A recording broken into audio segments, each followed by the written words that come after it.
Opening the center's diagonal immediately establishes a claim on central space and prepares development. Developing the knight to the edge of the central battlefield immediately challenges white's central ambition while keeping options open for pawn structures.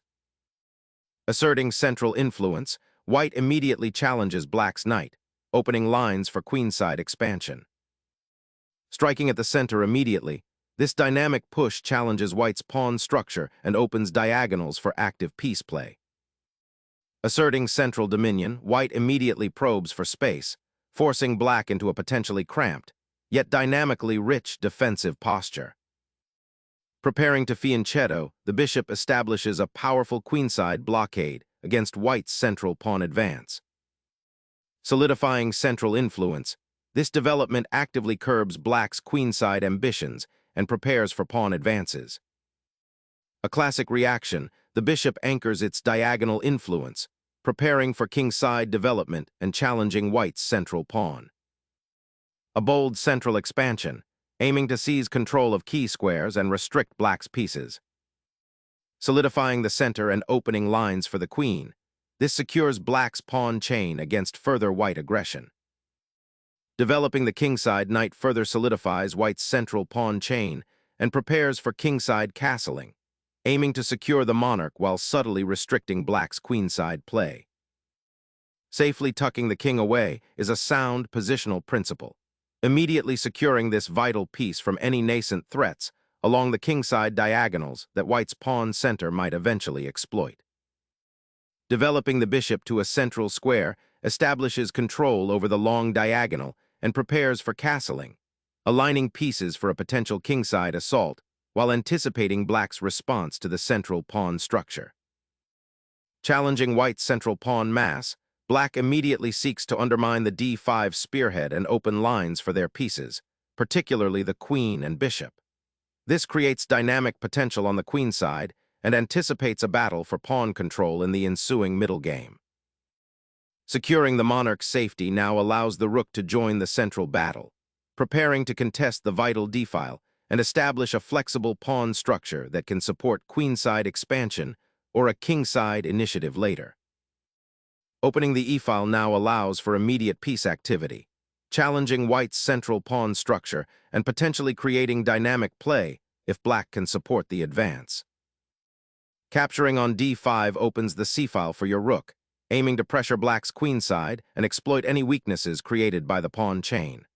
This action initiates a dynamic struggle, shifting focus towards piece activity and control of open lines rather than pawn structure rigidity. This repositioning of the rook to the open file dramatically intensifies the central struggle, immediately challenging white's pawn mass and preparing for potential piece exchanges to ease black's cramped position. Shifting the knight to d2 fortifies the center and prepares to redeploy it to e4, aiming for a more aggressive central presence. This seemingly passive maneuver quietly enhances piece coordination, creating a potential spearhead against black's queenside. Observe how this repositioning can influence pawn structure dynamics later on. A curious knight sortie, aiming to infiltrate the queenside and potentially challenge the imposing central pawn chain by way of b4 and c5, though it sacrifices tempo and immediate influence. Solidifying the central pawn chain, white prepares to build a formidable fortress, potentially eyeing a kingside advance once the e-pawn advances.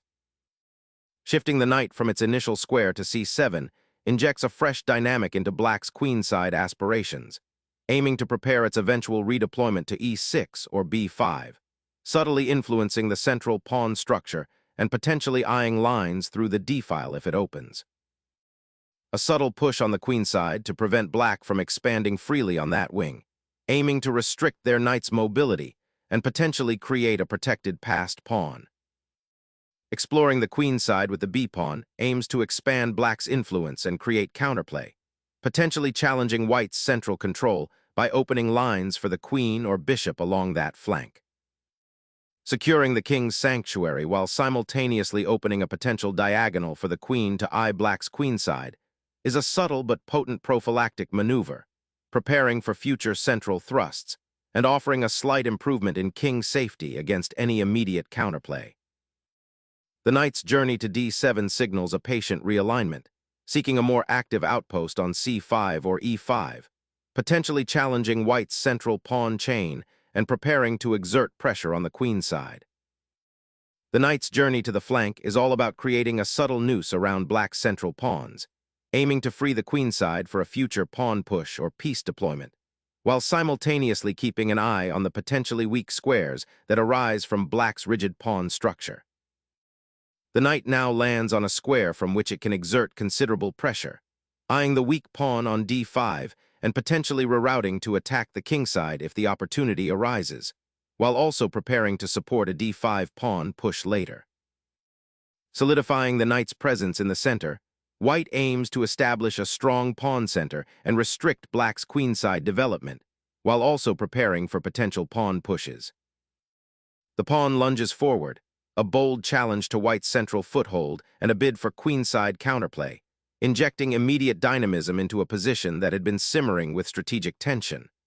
This pawn thrust is not just about creating a passed pawn potential down the line, but about disrupting white's harmonious development and forcing their hand. 16. F4 punctures the pawn chain, a bold gambit to seize central initiative by creating immediate pawn tension and potential attacking avenues, though it does weaken the king's diagonal somewhat. Unleashing the knight from its cramped corner onto a more active diagonal, this maneuver directly challenges white's central pawn structure and opens avenues for queenside counterplay, creating a complex interplay of forces where black aims to exploit the exposed f3 pawn and potentially undermine white's king's safety. Opening the e-file with this exchange immediately injects tactical dynamism into a previously somewhat passive position, forcing black to confront immediate threats and potentially exposing their king's safety. Opening the g-file introduces a dynamic shift, creating immediate attacking possibilities for black's rooks and potentially exposing white's monarch to threats down that newly liberated diagonal. Opening up lines towards the weakened kingside, the bishop assumes an active diagonal, eyeing the pawn chain and potentially supporting an advance. Unleashing the queen to h6 is a vital maneuver, aiming to disrupt white's king's safety and exploit the weakened dark squares, particularly around g2 and f2. The intention is to create immediate tactical threats and prevent white from consolidating their pawn chain. Pivoting the knight towards the kingside establishes a more harmonious defensive structure, aiming to bolster the king's safety by preparing g3 and potentially reinforcing the e4 pawn if needed, while also seeking to activate the knight on a less restricted square. Pivoting the knight towards the kingside, nh6 aims to challenge white's central pawn structure and prepare for potential kingside activity, a bold maneuver that sacrifices immediate central presence for future attacking prospects. Reclaiming central influence and preparing to challenge black's advanced pieces are the primary aims as white repositions the knight to its more active diagonal. Seeking to stir up activity on the kingside, black redirects the queen to where it can potentially support a pawn push or challenge white's rook on g3. Securing the queen's gaze upon the kingside, this maneuver prepares for an eventual pawn storm and aims to exploit the open g-file that's been painstakingly prepared. The rook now secures the open f-file, a crucial artery now that white's central pawns have been challenged, preparing to potentially disrupt white's kingside structure or support a future pawn push on the kingside, whilst also connecting with its fellow rook on the queenside. This maneuver establishes an impressive diagonal anchor for the bishop, aiming to leverage the weakened f7 pawn and generate pressure on the black kingside's defenses. Re-establishing the bishop's diagonal engagement offers a counterpoint to white's active pieces, aiming to unlock black's queenside potential and prepare for a more fluid game.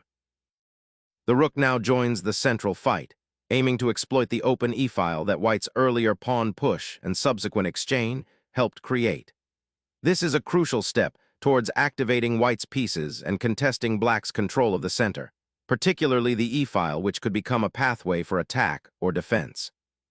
Observe how this rook placement also supports a potential advance on the kingside, should the opportunity arise, while simultaneously keeping an eye on the queenside weaknesses black might have inadvertently created.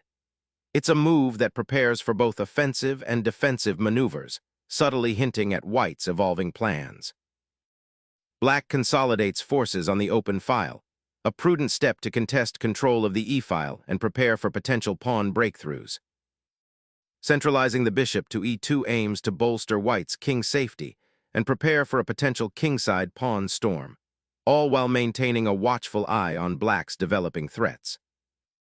The rook maneuvers to e7, a preparatory step, potentially eyeing the f7 pawn and setting up for a future pawn advance or a repositioning onto the g-file. Unlocking the light-squared bishop's potential here is a key consideration, aiming to reposition it to a more active diagonal and potentially apply pressure along the central ranks while keeping an eye on that exposed kingside. Exploring the central diagonal, black injects a surprise by placing the bishop on d4. This bold placement immediately challenges white's control of that crucial line, forcing a reassessment of white's queen and king safety. Suddenly, the d4 square becomes a focal point for tactical skirmishes, potentially opening up lines that were previously well guarded. Consider the implications for white's king, which has been relatively safe until now. This bishop maneuver hints at a desire to create complications and unravel white's carefully constructed pawn structure.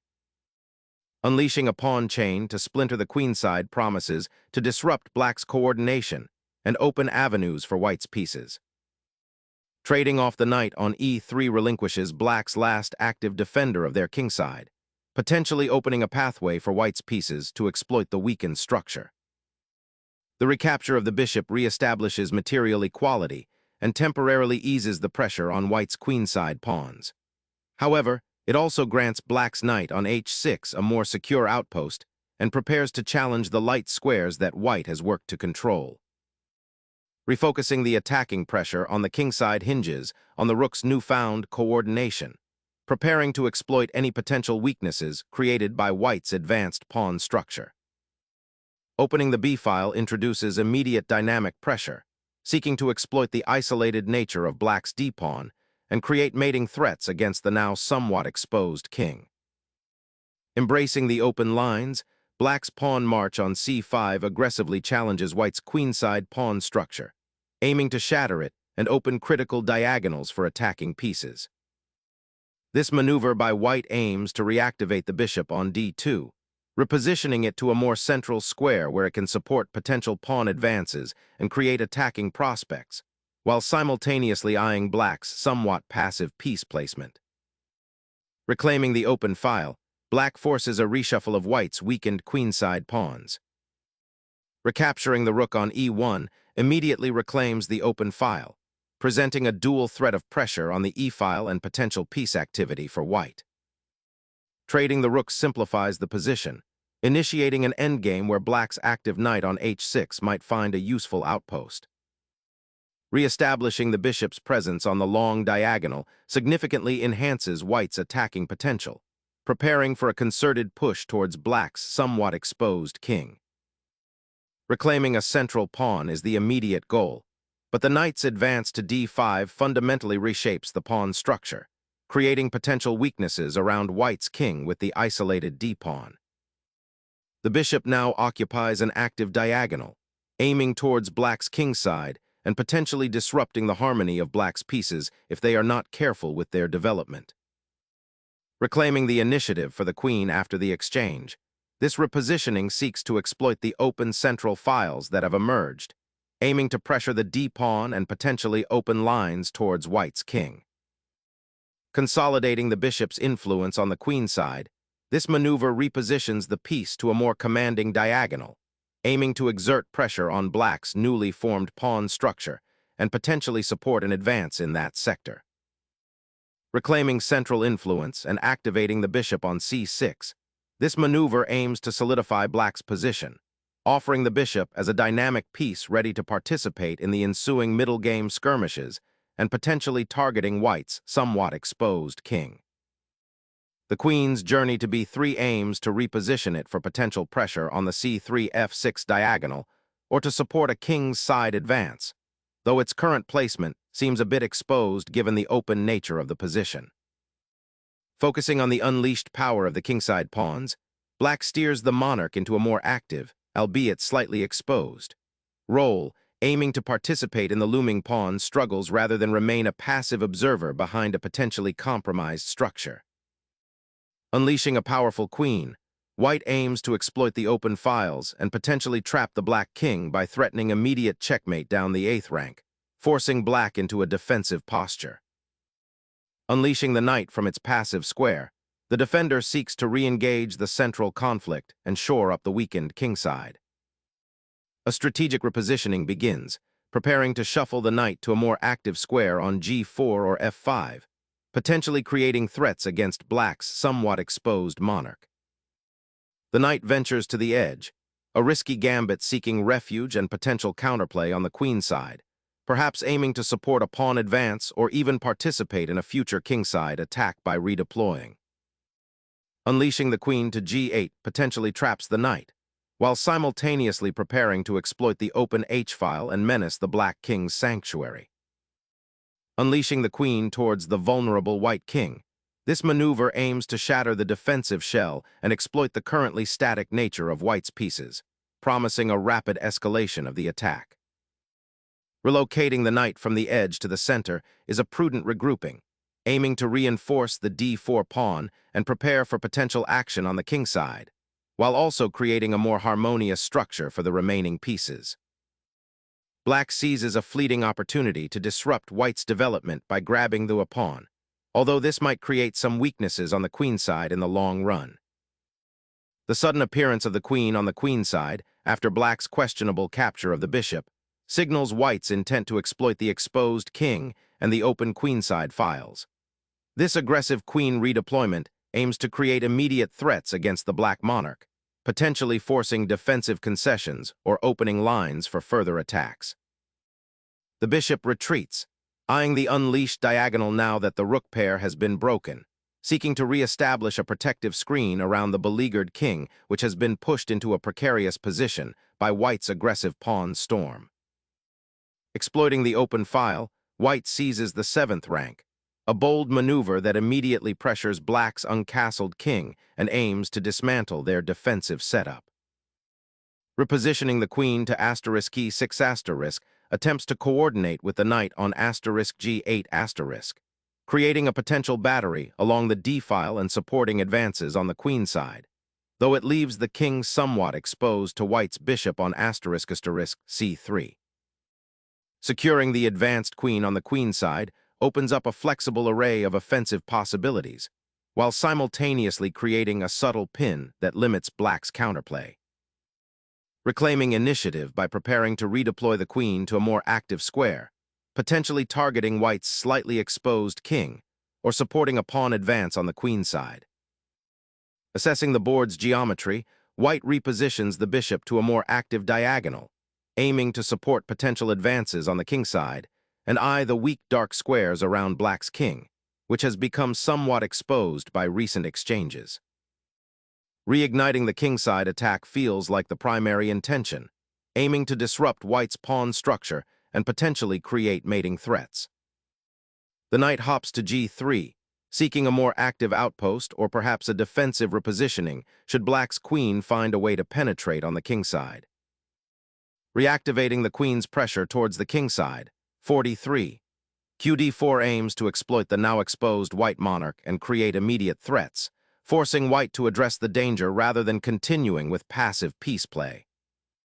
Re-anchoring the king to a more secure square avoids potential discovered attacks and prepares for a potential pawn push on the kingside.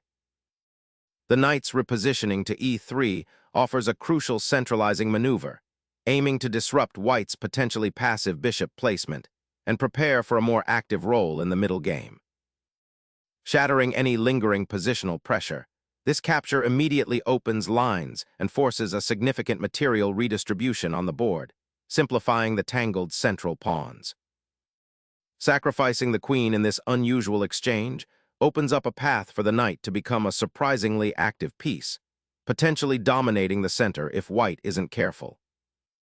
Initiating a positional regrouping to activate the beleaguered bishop and establish a more favorable defensive structure. The queen's repositioning aims to stir up activity on the queen side and perhaps exploit the slightly awkward placement of white's rook, but it relinquishes immediate control of the center and risks becoming a target for white's advancing pawns. Unleashing a forceful check, this move rips open the king's defenses and forces a reactive retreat, setting the stage for further tactical skirmishes. The black king, exposed on the 7th rank, now faces a dire situation with white's queen aggressively probing. Capturing the knight on h7 is a tactical decision that aims to disrupt black's pawn structure and potentially exploit the weakened king's position, though it also opens lines for black's queen and rook that were previously covered. Releasing the pinned knight to join the fray is a critical juncture, aiming to untangle the pieces and bring the king to a safer haven before the white queen capitalizes further on the open lines. The pawn's journey to g6 aims to reinforce the monarch's protective shield, creating a subtle yet vital fortress against potential enemy incursions. Instantly repositioning the queen to the c6 square, this offers a sanctuary from the attacking bishop, while simultaneously creating an opportunity to potentially double rooks on the open c-file. The bishop retreats to a square where it eyes the black king and potentially supports a pawn advance down the kingside, aiming to disrupt the currently solid defensive structure. The black bishop now occupies a crucial central square, a bold redeployment aiming to disrupt white's coordinated pieces and create new attacking avenues. A decisive check forces a difficult decision for black's monarch, threatening to dislodge it from its precarious sanctuary. The king, now exposed on the 7th rank, desperately seeks refuge. Shifting the king to the 1st rank, a prudent repositioning to sidestep potential discovered attacks and prepare for further maneuvering in what is shaping up to be a complex endgame. Shifting the queen to a more passive outpost on g7 offers respite from immediate threats, but concedes valuable central activity and doesn't directly address the exposed white king. Unshackling the bishop from its passive guard duty allows it to participate actively in the central skirmish.